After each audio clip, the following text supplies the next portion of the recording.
Many universal themes have been established throughout history and are interpreted differently throughout the world.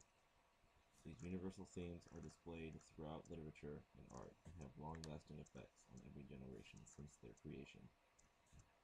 One such universal theme present in modern works of literature is the theme of isolation. Isolation between characters creates burdens among the characters and causes problems that could be fixed by working or thinking together. One author that has utilized the theme of isolation in his characters is William Faulkner. William Faulkner wrote the classic novel As I Lay Dying with the writing style of stream of conscience, which allows the reader to see into each character's thoughts. The theme of isolation is presented in the novel through each character's reactions to the passing of Addie Bundren, the mother and wife of the family. The Bundren family prepares to move Addie to Jefferson, where she requested to be buried.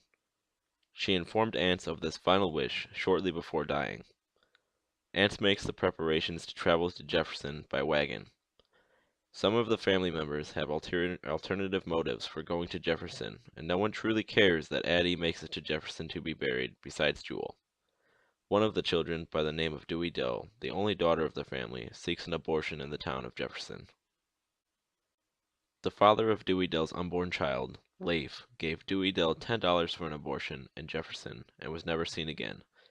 Dewey Dell was deserted by her lover and is far too afraid to tell her father or her brothers that she is pregnant, in fear of what they would do to Leif if they found him. If Dewey Dell were to have told her family members, she would have had support from her family in her decision, which would allow her time to grieve for her mother's death. Another character isolated in the novel is Darl. Darl has come to the belief that his mother no longer exists and therefore does not see the point in taking her to Jefferson. He repeatedly tries to end the journey instead of telling the family how he feels. He ends up burning down a barn with his mother's coffin inside and is arrested in Jefferson.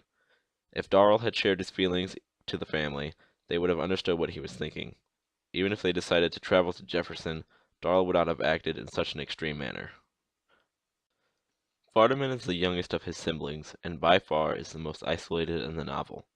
Vardaman does not understand the concept of death, and must form his own idea of what happened to his mother, since his family will not explain what has happened. Vardaman had caught a fish shortly before his mother died, and chopped it into pieces to be eaten for supper. After his mother dies, Vardaman compares his mother to the fish, and even eventually believes that his mother is a fish. Basically, Vardaman refuses to believe that his mother is dead, and has instead gone somewhere.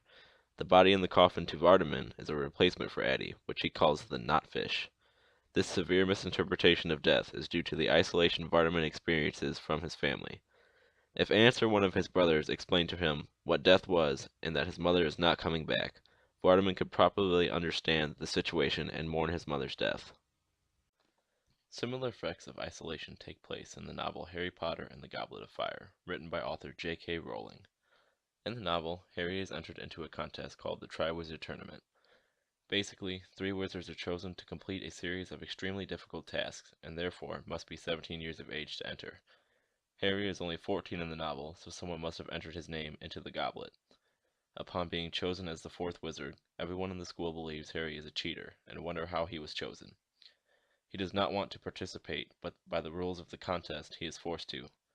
For the duration of the novel, Harry experiences severe isolation from the school, since they believe that he cheated his way into the contest.